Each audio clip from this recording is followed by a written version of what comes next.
Our session today is Periods of Participation Report, and Veronica Moore with TWC is going to be our presenter today, and we are thrilled to have her with us. I am Beth Ponder from TCAL. I'm your host today, and I'm joined by Laura Greer and Katie Snow on our team, helping to support the webinar today. So thanks to them for being here. Good morning, Texas AEL. I'm Veronica Moore. I'm the program specialist with TWC, the AEL team. As Beth advised, I have been with the AEL team for a little over 5 years. Today, we will be talking about periods of participation, the periods of participation report. For some of you, you may have seen Mahalia Baldini, who also did a periods of participation overview back in, I want to say March of 2020. This is a follow-up to that report and ways that you guys can utilize that report for program improvement. So I'm going to get started. Just some basic objectives. Today we'll talk about the periods of participation report. We call it the POP report. We'll get the definition of what a POP is and how it's defined under AEL. We'll look at AEL Letter 0119, which provides the policy and the guidance concerning POPs. So if you're interested in learning additional policy and guidance that we have for periods of participation, this is a letter that you would follow and go to. What is the POP report? And we'll talk about where it's located and where you guys can find that in Teams. We'll also discuss POP report summary, what that summary report is, what it looks like, just to get you familiar with that report. And the report extract, what is the extract, and the report, POP report description. And then we'll talk about how can the POP report help with program performance. So as you guys are working with your participants, how can you help them meet their goals and program outcomes utilizing this report?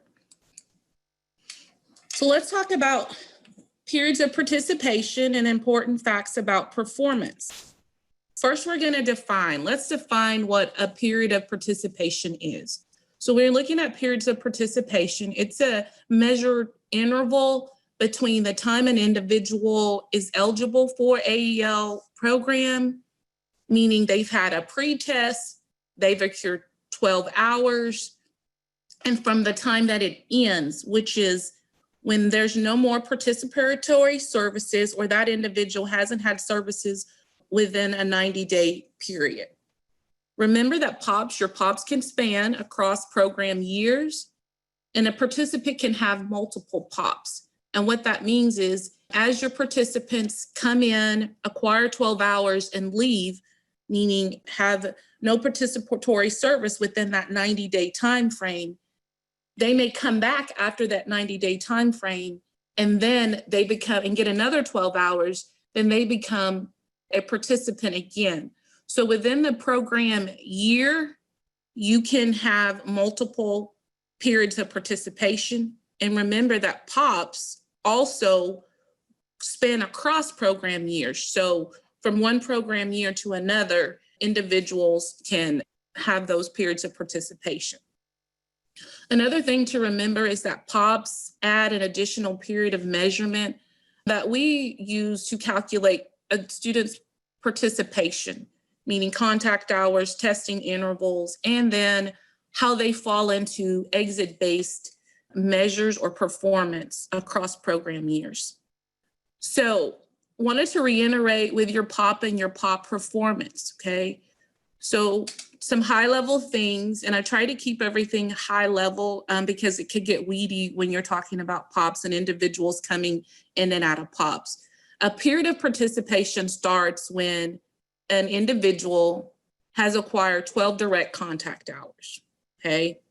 Getting the 12 hours, direct contact hour requires a baseline assessment, meaning that individual has to be assessed and then acquire those 12 hours. You guys remember that right now we're currently in that moratorium where that assessment is good for 365 days. Okay, so if you utilize that and that person gets that first contact hour, then you can utilize a period of participation will count but you have to utilize that assessment that they've already had. Now, if it's a new student, then you provide a new baseline, right? They get a new assessment prior to them making any contact or direct hours. Also, as a reminder, a POP continues as long as an individual has no break in service, meaning anytime an individual has a break in service and that service spans 90 days or more, right?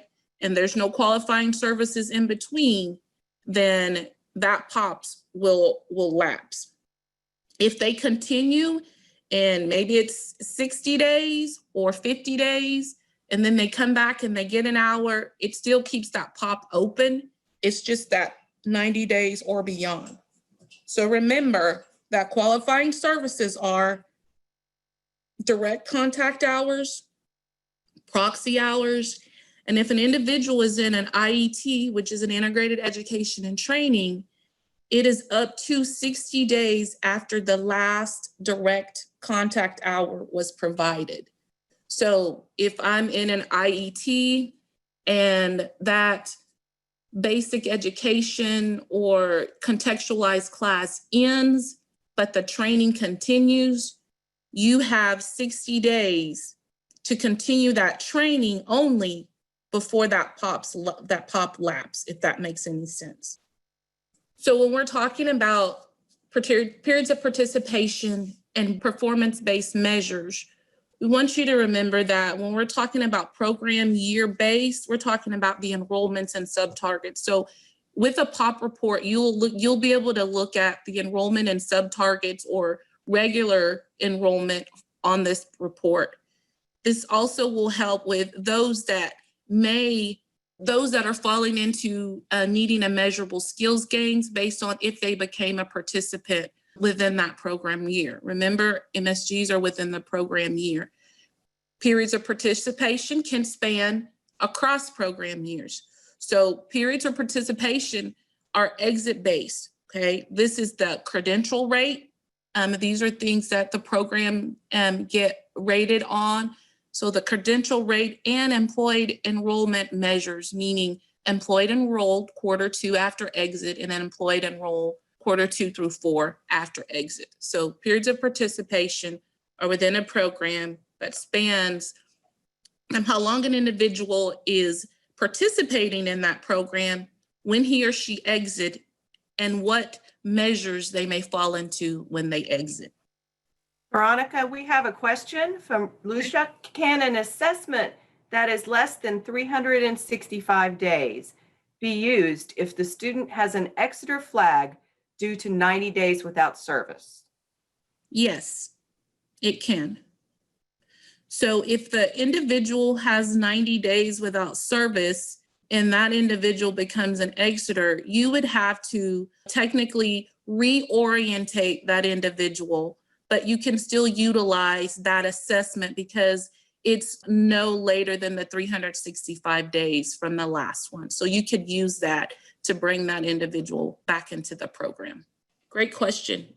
So as we're looking at periods of participation in these exit-based measures, your credential and your employment measures, remember that the only thing that will exclude these individuals from entering into that is if there's a qualifying exclusionary reason implied for these individuals or applied in teams. And those exclusionary reasons, we also had a exclusionary reason, I believe a webinar where we talked about exclusionary reasons. And then also we have that on the TCAL website. So if you're wanting to know what those exclusionary reasons are for exit-based measures, you can visit the TCAL website and there's webinars and information as well on that.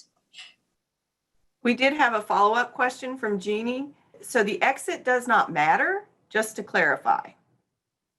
Yes, the exit does matter because once an individual exits, he or she will fall into exit-based criteria, and you have to understand what has the program helped the individual complete. Has that individual completed their measurable skills gain prior to exit? Did they complete the program? Now, if an individual has completed their program and program goals an expectation, then again, you do want to allow them to move forward or move on. Maybe they're going into post-secondary, but these exit-based measures and the POP report will help you with individuals that you may be losing, that are stopping out or dropping out, and gives you the opportunity to look at this report and kind of figure out how to improve retention. How many people are you recruiting? At what hours are they leaving? So it does matter as far as when they exit, but if they're exiting and they're completing the program and they're meeting outcomes and they're meeting goals, by all means, yeah, you want to allow those individuals to grow and move forward, because it's long-term sustainability. Maybe they're going into the post-secondary, maybe they're going to college and they've completed, AEL has given them everything that they need in order to be successful at that next level. This report basically just gives you guys a snapshot and drilled down information on the periods of participation for the participants that you have in your class or your program at this time. We have another question from Catherine. Will Okay. there be an exclusionary reason due to connectivity issues with internet-based classes, or will they just exit as though they dropped out? Yes, there's no exclusionary reason for internet connectivity. So exclusionary reasons, and that's a whole nother webinar as well. But exclusionary reasons are reasons why individuals have exited. And those could be, maybe they're incarcerated. They were incarcerated at program entry, or they became incarcerated. Or that those individuals, had, some extenuating circumstances to where they had to get deployed in the military. So there's specific reasons tied to an exclusion. Now, what may be applicable to that is your plan gaps, which a plan gap basically extends your period of participation, right, for a certain period of time. And your exclusionary reason pulls individuals out of exit-based measures. Those are the two differences. And those are two very weedy subjects when we're talking about periods of participation as well. All right, so a follow-up. Exiters that want to come back, do we treat them like new students? Do we need to make a new enrollment form and test? So they don't have to retest unless their test is 365 days old, but they are 365 days or more old. But they do have to be, you do have to reorientate them or give them a new orientation, because maybe they've been gone 6 months or they've been gone 8 months and things in your program has changed. So you can provide, and you should be providing, some type of orientation, which is anywhere from 3 to 12 hours, basically treating them as a new student. If there's nothing on their profile that has changed, there's an option with your enrollment team, and you guys should be discussing with your enrollment team. There's an option where you can reprint that profile out, and if there's nothing changed, that individual can sign it and you guys can sign it and utilize that as well. So when an individual's period of participation has ended, 90 days or more, and they're wanting to come back, it is essentially like they're starting over again, right? So the hours that they accrued before, they're going to start with to becoming a new participant, right? So those hours that they had before, they're not going to carry forward because there's a lapse in their period of participation. And this is why this report is important, because it gives you a spreadsheet of those individuals so you can reach out to them prior to their POPs lapsing, or you can call them back in and check with them to see, what they're, what's going on with them. Are they planning to participate? Can you make contact with them? And we're going to go over that further on in this presentation. So we have one other question, and just let us know if you're going to cover it and we'll skip on. But if a participant returns from 1920 fiscal year and the only valid assessment they have is previous progress test in one domain, are we required to assess students in other domains so that they have valid assessments in all domains? Okay, so with the barriers of COVID, and I'm just want to make sure that I understand and I'm understanding what the question is. You have an individual from PY 1920. They had a progress assessment, which, we're talking, if you've been with AEL for a while, 5 years or more, we talk pre and post assessment. But when you're talking about assessments, it's from test to test. So that test, if that assessment that they took is less than 365 days old, you can utilize that assessment to get those individuals into the program if they meet the requirements as far as testing basic skills deficient in that area. But you would still need to, within a certain time frame, get them assessed in other types of assessment, because it gives you, on the back end, it gives you more opportunity to help those individuals make a gain, measurable skills gain. So you could utilize that assessment if it's less than 365 days in to initially get that individual back into your program. So we got one more question on this vein from Kelsey. I thought that all Exeters were required to take a pretest to determine eligibility regardless of test validity. Also, it was my understanding that teams will calculate exit and require that they be given a new eligibility test pretest. So when they exit, because we were having that 150-day rule, but due to COVID, right now we're in this block of time. Pre-COVID, you would baseline reassess them.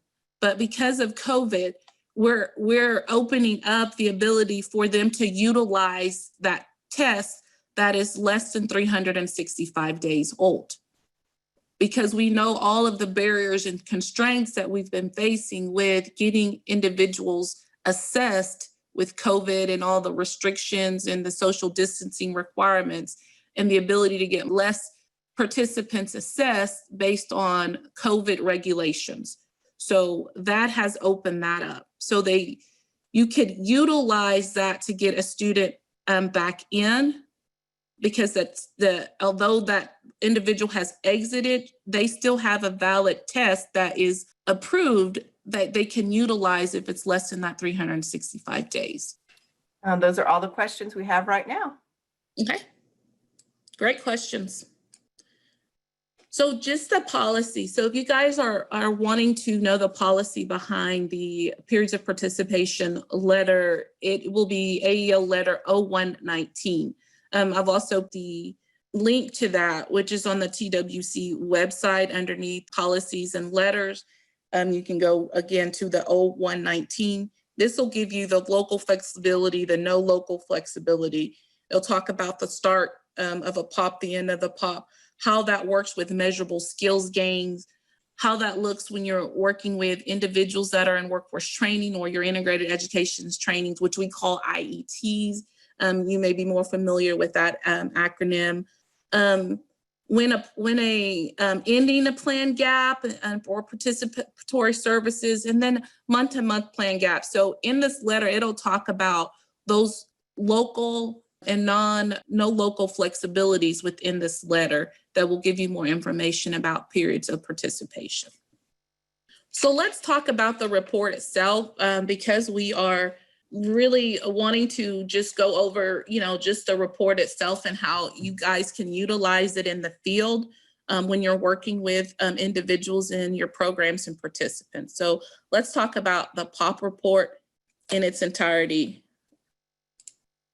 So when we're talking about periods of participation or the POP report and its key functions. If you haven't looked at the POP report, the functions of the POP report, they give participant level comprehensive review. So it gives you information about an individual when they came into the program, as far as the date, how many hours they have accumulated as well. This supports you in when you're identifying, your participants. You want to know if it's a reportable individual or if this individual is about to exit. So it gives you that information on that report for individuals that are getting ready to exit. And when I say getting ready to exit, it doesn't say, hey, it doesn't give you this pop-up like, hey, Johnny is about to exit. You go to this report and it has filter options on this report where you can filter for those that have, maybe it's, you want to see who has, who's been in the program or who has a POPs, that's about to lapse, and, maybe it's 80 days you guys look at it.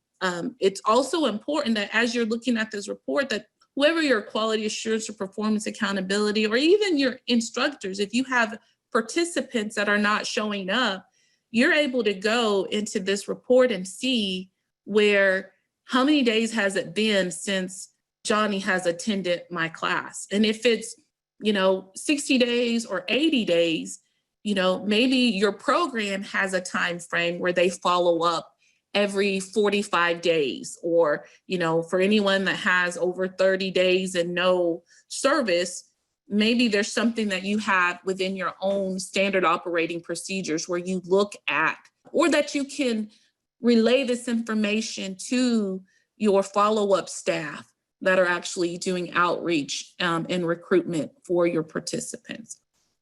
So it tells you about your exiters and those that are leaving, who has an exclusionary reason, who has an IET identifier flag, how many of these individuals are in integrated education and training programs and their training hours. This report is also linear in design, meaning it's a holistic, comprehensive count of the hours. It's not just you and your grantee. If Veronica had also participated with another grantee, you're going to also be able to see those hours and that information in this POP report. So it's going to give you a holistic view of that participant, regardless of which grantee he or she is under. So searching. So where can you find this report, the POP and period of participation report, and how do you access participant information? If you're not familiar with this report, I'm just going to walk you through how you can access it and where you go to access it. And some of you may be, this may be, lower level for some of you that are in the report all the time, but, a lot of times you may not have all the instructors that are utilizing the report. So I just wanted to walk you through that right quick. So you will go to the Texas Educating Adult Management System. And when you go here, you will log in with your password. So if you don't have access to Teams, you will not have access to this report unless, you're working with your program and maybe your quality assurance or performance accountability, or that outreach and recruitment staff is sharing this with you. But if you're wanting to do it for yourself, you would go into Teams. Once you're in Teams, you will go to Reports, which is on the left-hand drop-down. Once you go into Reports, another drop-down menu will come up. You will go to Participants. And then once you hit Participants, you'll get an additional drop-down menu, and this is where you will find your period of participation. So you click that periods of participation, and then it'll bring you to this periods of participation report. On this report, you will find where you can filter for your start dates and your end dates. Depending on what view you have, if I have an administrative review, so I have access to multiple grantees, based on the access you have is based on what you'll be able to see in this report as far as for your class. So if because we're on Teacher Tuesday, I'm assuming we have a lot of teachers on here. So you will be able to filter this report based on your class or what you're assigned to. You will have the option to pick the funding sources. If you select all of the funding sources, it's going to pull up the information attached to all of these funding source codes, which is a recommendation that you do unless you're, maybe you're an IET, career navigator, and maybe you just want certain areas of funding that you want to pull up. But this selecting all will give you all the funding source code that those individuals are participating in. So maybe Veronica is not only participating in an IET, but she has an additional class that she's working in. So it's really important to select all on there if you're not for sure how many other classes that individual is participating in. You can filter this by provider, site, and class. So maybe if you have supervisory level and you're wanting to check a certain provider or a certain site or a certain class information with this report, it will give you that options to break that down as well. As you're looking at the report and the report options, the report option gives you the options that when you filter, you can and pull up the report, you can include social security numbers, and you can include additional identity information just in case you need it for outreach and recruitment, or you're following up with individuals. This also gives you, you have the ability to pull the contact information into this report. And when we're talking about contact information, because maybe you have it in a different database. So this, if you've placed that information into Teams, your data entry staff have placed this information into Teams, it gives you that contact information. If you check this box, it'll pull that contact information on that report. So now you have the individual's contact information all in one location.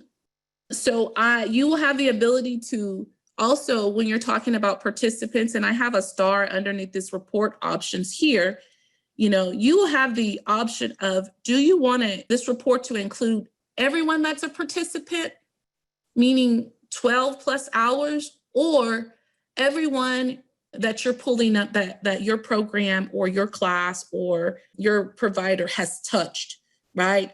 And when I say has touched, it's anyone that has greater than 0 hours. So we know that in order to be a participant in AEL, you have to have 12 direct hours to be accounted as a participant in the participant count. But maybe you want to know how many students need 12 hours, right? They haven't quite reached them. This report, you can not check participants, and it's going to pull up every individual that you have touched in your program that received, an orientation, that has a profile, and that has greater than 0 hours in your program. And you can filter that. So I'll pull that up and I'll show you that as well. Also within this report, you'll be able to run, and I'll talk about the summary report. There'll be a summary report. There'll be a run report extract, which is a larger report that is on a spreadsheet. And then you will have the report descriptions.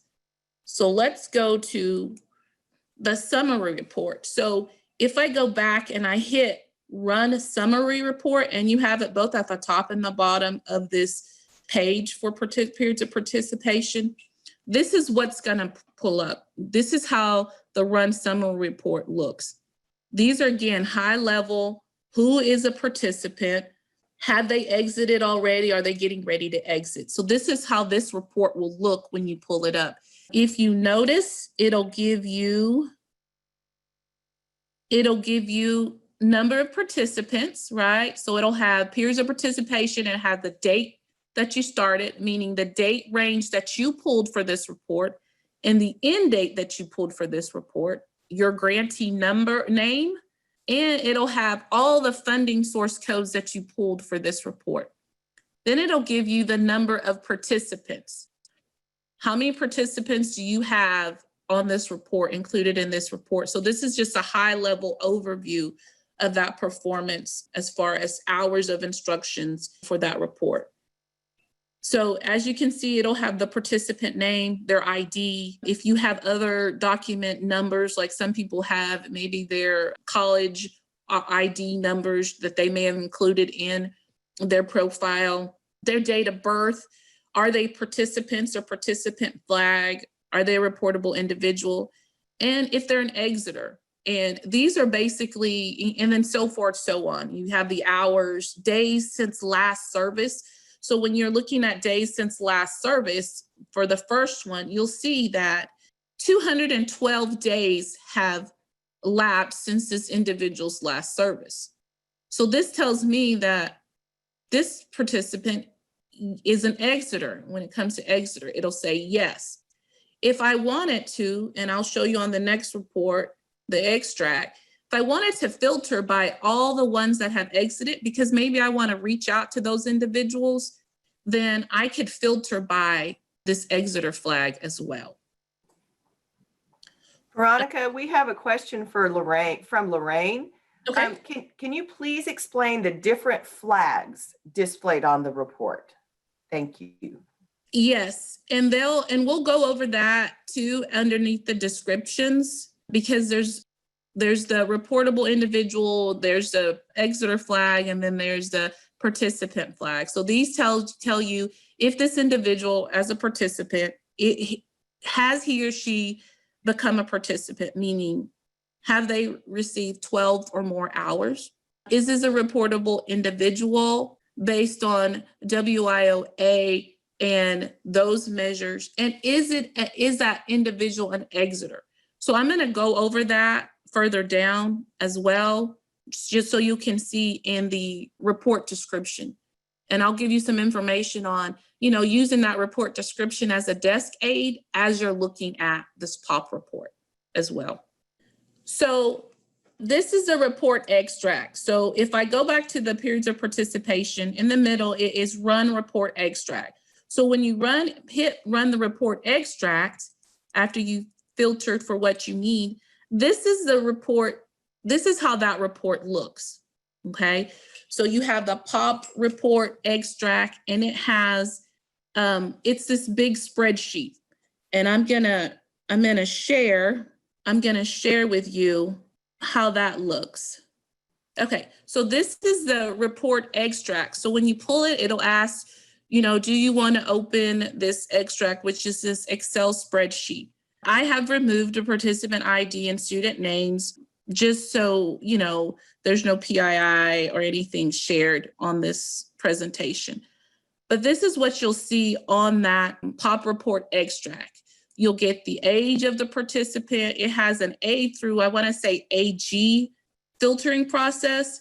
Here you can filter based on exclusionary reasons, source documentation. There's certificate, meaning, did they get a certificate if they're an IET individual? You can get, when was their last planned gap? If you entered a planned gap, this is going to show up on this report as well. Their last training hour class, if they were in training or an IET, you're going to get their total training hours.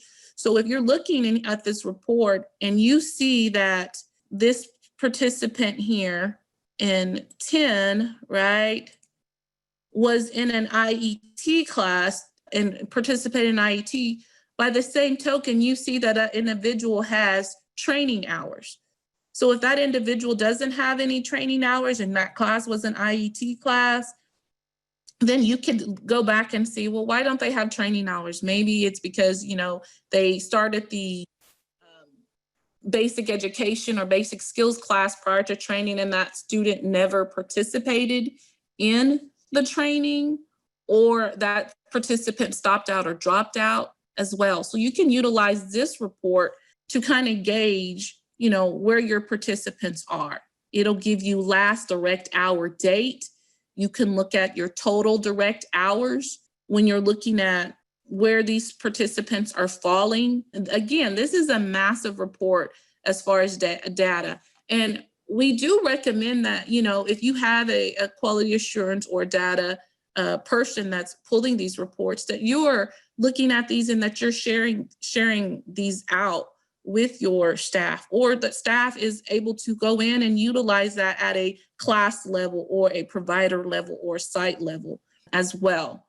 It has days since last service. If you look in L, days since last service. So it'll tell you how many days since that last service of that individual. One is 28, one is 147. So you know that anyone that has over 90 days, they're going to show up as an exiter on this report. And maybe you want to filter, maybe I want to filter those that are exiters, right? And so I click, yes, I want to know who are all exiters. And this will tell me everyone that I have in my program that are exiters in here, maybe because I want to do follow-up as well. So that gives you the ability, this report, you can, maybe I want to remove something. Maybe I don't want to know the age, right, of the participant. That isn't something that I want to know. I can delete that row to make the report smaller, or, delete different rows that I don't need and I'm not utilizing as well. So it just depends on what you're utilizing this for and how you're utilizing it to work with and improve your program processes and assist your students with meeting outcomes. So this gives you that participant level information as well. We had a question from Suzanne. Does the participant contact information appear on this report? And Maria answered that it does not. Right. So I didn't pull it for the participant contact information, but if I I didn't pull it for this report. But if I go back, and let me go back to, if you are wanting to pull the contact information, so underneath, when you pull the periods of participation, here under the report options, if you click include contact information on the extract, it'll pull that contact information on the extract. I just didn't check it when I pulled this report. Someone asked about deleting rows, and Maria clarified that you can hide rows, but if you delete them, then they're gone. Right, yeah. And that's an option. Yeah, you can hide them as well. I just, if I'm not needing that information at that time when I'm pulling the report, I just delete it as well. But you can hide them as well if you're needing them for, a later time frame. And this is just a report and how it'll look when you pull the report. And this is a report description. I know, Lorraine, you asked about what the different columns mean. So when you go into the report, underneath the report at the bottom where you can run the summary, run the report extract, there's also a view report description. And what this does is it pulls up a PDF of all the rows and the columns and what they describe. What is, so for example, if there's a column A is participant ID, then it gives you information and a definition of what that specific column represents. So if you're looking at a participant flag, for example, the fifth on here at the bottom, it says participant flag, column E right here, it'll say yes. If yes, this individual is a participant within the report date range. And then it'll give you these different descriptors of each column. So as you're looking at the report, you're learning about what each column represents as well. And I've had a question about, did you talk about the reportable individual flag? The reportable individual flag, I did not talk about the reportable individual flag specifically on there because there's a lot of different columns in here that gives you, but if you're wanting to know what that reportable individual flag represents, then this is the description. This is where you go to find that out. So let's talk about performance management. So when you're looking at managing program performance, this is what you utilize this report for, whether it's in your class or it's as a program as a whole. So this is what this report does. It supports the local analysis. So as you're utilizing the Teams POP report, you'll look at, your exiter flags. You'll look at your participant date, last date of services, days since the last service date. How can you utilize it? And we just put this quickly up here to, just maybe you're wanting to track for program outcomes. MSGs are exit based. So when you're talking about participant flag, someone just mentioned who's in the denominator for performance, right? It tells you who those individuals are when it says participant flag. Who is a participant in your program that will count in the denominator for your measured performance. But again, you can also go, so this is good for participant flag for tracking for performance outcomes. So you can go, and if you want to know how many individuals you have in your program, you go to the POP report, you select all of the options, and then you can run the basic report, and it'll give you that number of individuals that are counted in your denominator for performance. What does this report not tell you? So on this period of participation or POP report, it does not provide information related to measurable skills gains or participant outcomes, other than it will give you those who have acquired a high school equivalency, either based on how you manually entered it into Teams, or as far as if they've done a data match with TEA with your high school equivalency. So that's the thing that will come up. What will not is your measurable skills gains. That has a different report. It's a different report for MSGs. When we're talking about measurable skills gain, because this is not the report that gives you that, it's the MSG management report. Again, that report is in the same dropdown, in that participant dropdown. It's right underneath the periods of participation report. Just want to let you guys know that next month, Elena Madrid will be presenting on measurable skills gains report as well. So she'll be going over that specific report. So as we're looking at Teams and we're looking to build reports, and we've talked about the POP report, where you can find it, how things can be filtered, what information is on that report, how you guys can locate it in Teams, and just some of the things you can utilize it with your programs. As we at the state build our future reports and Teams reports, we're working to help build better management of student information in real time. So that POP report, if you're looking at enrollments in different targeted areas in real time, you will get that on that POP report. For example, if I pull the POP report right now, and I don't know, Central Texas College has, 500 students, and I pull it again,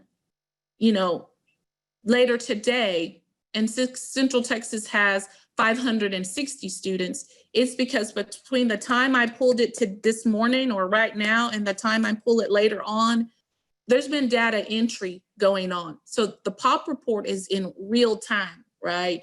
So as you're entering information, it could be, 2 students or 5 students more within the 5 minutes, depending on how that information is entered. So it gives you that enrollment information in those specific targets and specialized targets as well. And you're able to filter, how many people do I have in IETs? How many people are in intensive? How many of them need outcomes as well? It will also help you better understand the patterns that are occurring in your program. So if you're seeing a lot of stop out and dropouts, you can see at what time frame or how many hours those individuals received before they stopped out or dropped out, right? They exited before they exited. Did we get a measurable skills gain, or did they get post-tested, which will come up on the MSG report as well? But it gives you like, hey, I see that all these individuals are exiting within the next, 20 days or 30 days. They have 40 hours or 60 hours. Have they been tested yet? So it kind of gives you ways to manage your populations, engage for better program improvement and strategies for improvement and helping your participant meet outcomes and goals. It also supports your future system enhancements. Again, we're aligning everything with WIOA performance and expectations. So when we're looking at these reports and changing these reports, that's the purpose. we also want them to be very beneficial to the end user, and you guys are the end user. So if you see things that are weird going on with these reports, we also ask that you reach back out to us and let us know that, hey, you said that this is going to do this, but I don't see it doing that. Is there something going on with the report, or, is it a user error? So sometimes you guys will find things that are going on that we may not see at the state level because you're in it more often and you're utilizing it more often.